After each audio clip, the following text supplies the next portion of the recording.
And hello, folks. This is May 19th. Uncle Al's got a lot of problems. There's a lot of drama over certain things in the preparedness, survivalist, bushcrafting communities. And a lot of them are causing drama, misinformation, and just being damn stupid. Okay? Here's old Uncle Al. 40 years of experience. Alright? A lot of people are talking about the little Altoid tin can. I don't think I have that anymore. I don't use it that much. You know, it's one of these little cans, coffee mints or candy mints. Usually I use this size or a tin for like Altoids and stuff, but mostly for that. I've been doing this for the last 40 years. I tell a lot of people, read this gentleman's book. This is all based on stuff 70 years ago. Okay, they had metal soap dishes, they had tobacco tins, the whole work. It was based for escape and evasion. All right, now a lot of people are now doing the soapbox thing. Uncle Al's been doing this for the last 40 years. Okay, I have all sorts of tricks. In the military, I was the only one that they were surprised, like, damn, this is a lot better than what we gave to the SEALs. Okay, because Uncle Al knows what he's doing. And I went through 2 areas of the world's worst survival course, Florida and Hawaii.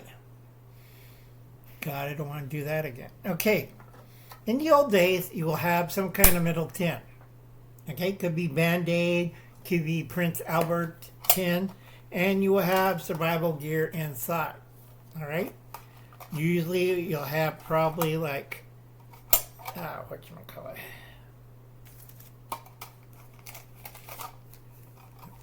some kind of safety pin.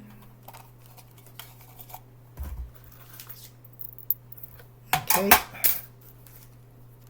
matches, P38, etc. Okay, a little signaling material, signal mirror, sewing kit, stuff like that. Medication kit. Let's see, what the heck? Oh, and Band-Aids. Okay. Each kit is designed for certain areas. Are you going into the woods? Are you doing urban? People screws it up on urban because they don't design the kit. These kits fits in your pocket, all right? It's last ditch. You lose everything, your wallet, your survival bag, your get home bag. These are last ditch. And a lot of people aren't trained to use these for 3 days. Now this one's my latest one. A lot of people ask me, well, Uncle Al, you have all these things and you demonstrate in your class.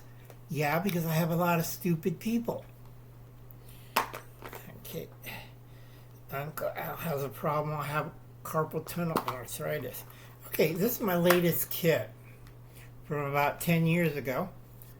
Okay, again, matches, pen, pencil, my golf score pencil, Q-tips, piece of paper to write.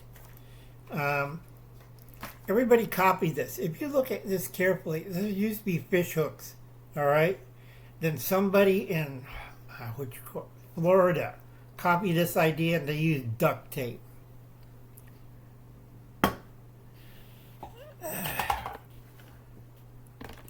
Okay, so Uncle Al's idea was painter's tape, now expanded to duct tape. And what they did was put all their fishing, cutting tools, razor blades, okay, wire, P38, whatever they needed in that. Instead of using painter's tape for, fishing lures, stuff like that, now they're using duct tape. That was 20 years ago. Good grief.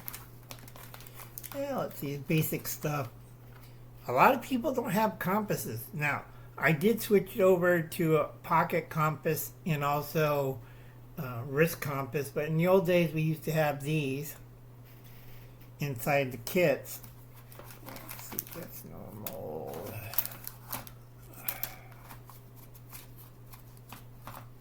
I always tell people, you know, a book of matches. Don't pack like 40 or 50 of them. You only need one, okay? Or a lighter. Fairly easy, not rocket science. Yeah. Some kind of a multi-tool small enough to fit inside the soap box. Or a metal container, please. We got the metal container here. So anyway, I like Gerber Dime. I used to give them away. Okay? And it has all the useful tools. Now, my other one. Let's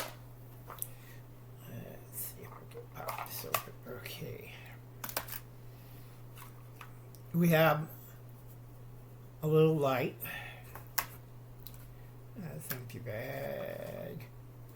Now, I do have sewing needles, but I tell a lot of people what you want to do with sewing needles, all right, or razor blades or safety pins, is you tape it to the top of the lid. It's not rocket science, folks. Okay? I always have extra this type of needle, so I teach them, because nowadays the little soap dish has a hump. You could tape stuff on top of the lid. Okay? Old school. You have a razor blade, safety pins, and you have magnetized needles. It's not rocket science. Okay? Easy stuff. Now, whistles are great. Okay? It helps because if you're in a rural or forested areas, people could hear you up to a quarter of a mile. Okay? It beats screaming on top of your lungs. Totally useless if you're trying to signal a plane. That's always, in the old days before they had smaller signal mirrors, I used to put in a little tile mirror so you could signal somebody. Okay? Does not work in urban areas. You could blow this. I live near a school. What do you hear all day? Okay? Doesn't work. Then we have the Hubble's Cat condoms, water carrier. Now I do a better water carrier bag. Now a lot of people ask me, you know, things, and I'm kind of looking at them like, okay, you want to carry snare wire and stuff, and you got a little bundle like that. Instead, you get a little sewing bobbin. Okay, that's enough. That's 3 feet of brass or copper wire for making snares, and this one catches rabbits and squirrels really easy. Okay, sewing bobbin. I have to go over this because a lot of people, they do these weird pocket survival kits, and I keep telling them it's not designed for your area. Where are you going? Are you going to a vacation? Are you going to an urban area? Are you going hunting? Are you going fishing? This is totally useless if you're boating and only thing you have is a pocket survival kit, and it's designed for the desert where I live when it gets 116. You're on the ocean trying to save your life. Doesn't work. Alright? This right here is, I think I measured it out, fishing line about 20 or 30 feet. And for fish I catch in my area. Isn't big, fairly easy, fairly simple. You put like 3 or 4 of these things. Okay? Fishing line. Not rocket science. Let's see, here's another one. That one's a metal one. I keep looking at people and they keep looking at me. But Uncle Al, when it gets dark, I can't find anything. They have small flashlights. It's not arm and a leg. Okay? Let's see if I have to change the battery on this one.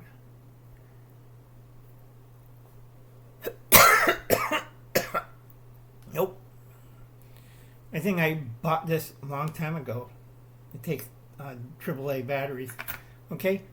Get somebody who teaches you how to use one of these kits. It's very simple.